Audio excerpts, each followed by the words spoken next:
Hi, my name is Maya, and my group members are Nisa, Justin, Sunny, and Kalina. And today we will be discussing the Stonewall riots and the comparisons to the novel One Flew Over the Cuckoo's Nest.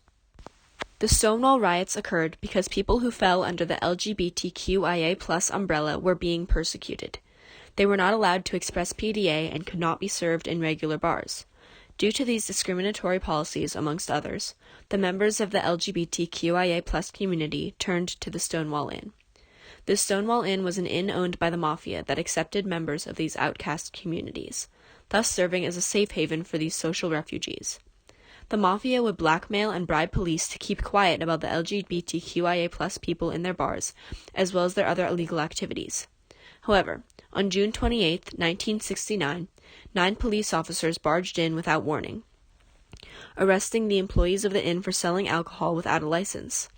In addition to that, they arrested anyone in the inn who was not wearing at least 3 articles of their gender-appropriate clothing in regards to the New York criminal statute. This was the cause of the Stonewall riots, which gave reason for everyone under the LGBTQIA+ umbrella to come together and fight against the discrimination. These led to the formations of gay rights organizations, which led the gay rights movements. Within 2 years of the riots, there were gay rights groups in every major American city. Eventually, this influenced others to fight for rights for other categories in the LGBTQIA+ community. The Stonewall riots were a turning point. They stand as a symbol of change for this community. For example, Pride Month is June, in recognition of the efforts made by early activists during the Stonewall riots and the events following. Marsha Johnson was the catalyst of the revolution.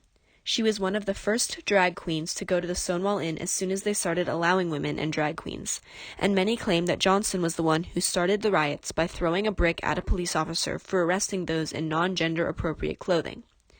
This anecdote has been debated, but her role as the brick thrower, whether this means she literally threw a brick or just that she helped instigate the riots, is the generally accepted version of the story.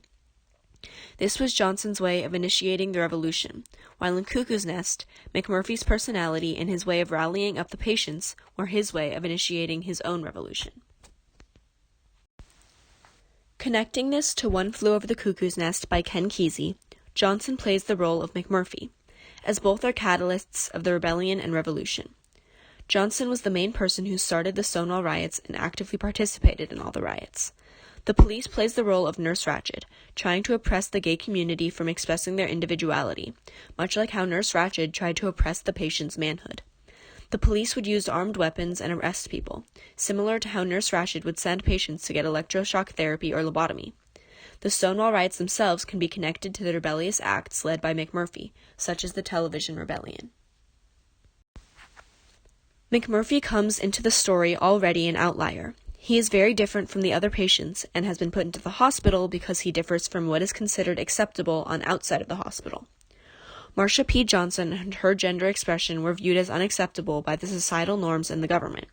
But just as McMurphy was very different from the rest of the patients, Johnson was likewise oppressed even within the gay community, as at the time drag queens and trans people were still not accepted even by other members of this same community, and there were major divisions within the movement. Despite, or maybe because of these differences, they were effective catalysts of their respective movements. Sometimes shock value of extreme differences can make leadership more effective. McMurphy's rambunctious personality shocked the patients out of their complacency. Marsha's pride in her identity and refusal to hide her gender expression may have made her a more intimidating force in the eyes of the police. Both McMurphy and Johnson, as catalysts in their respective movements, had a hard time gaining the support of the people.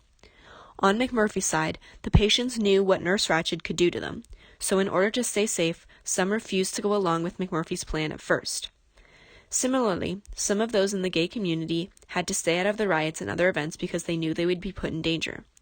Although at first glance some would say that they should make sacrifices for the cause, it is more nuanced than this. People have different responsibilities. For example, for those with families, it may be more dangerous to enter riots because they are not only risking their own well-being, but by consequence their family's well-being as well.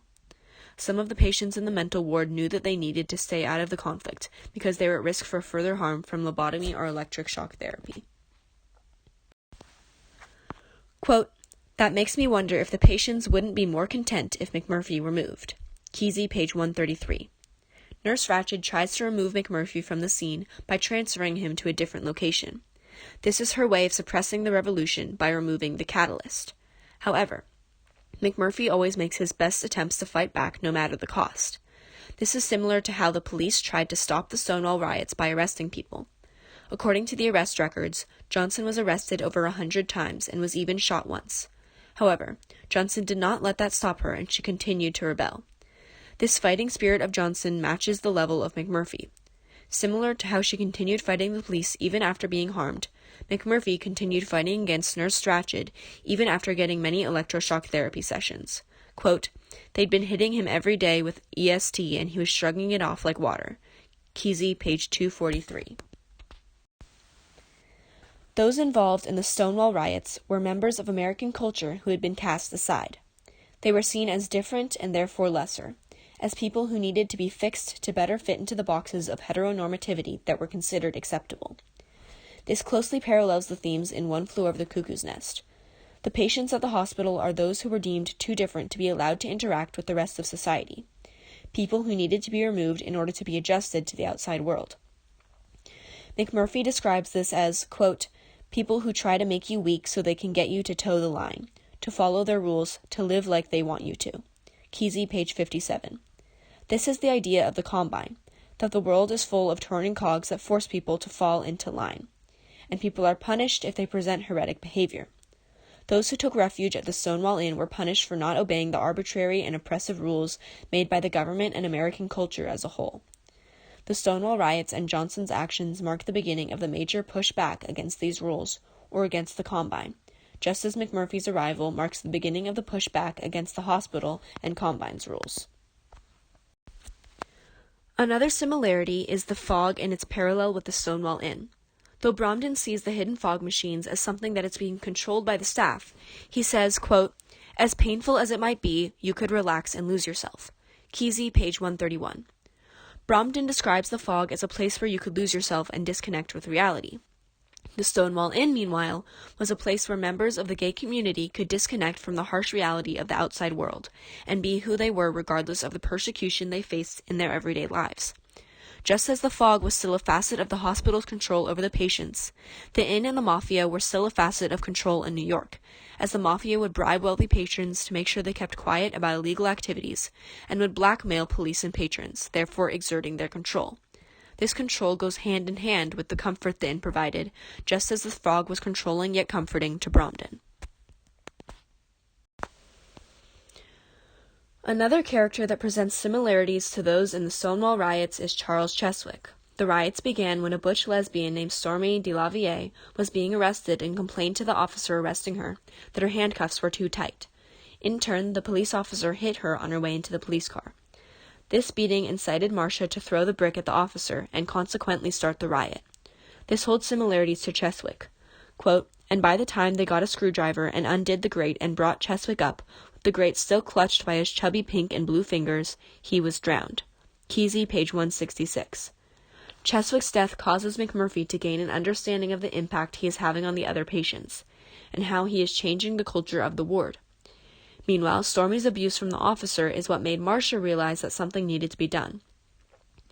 Both Cheswick and Stormy brought characters to realizations that helped to further the causes they were working towards. In both cases, one person's pain was a catalyst to start a revolution against the injustice and mistreatment of other human beings.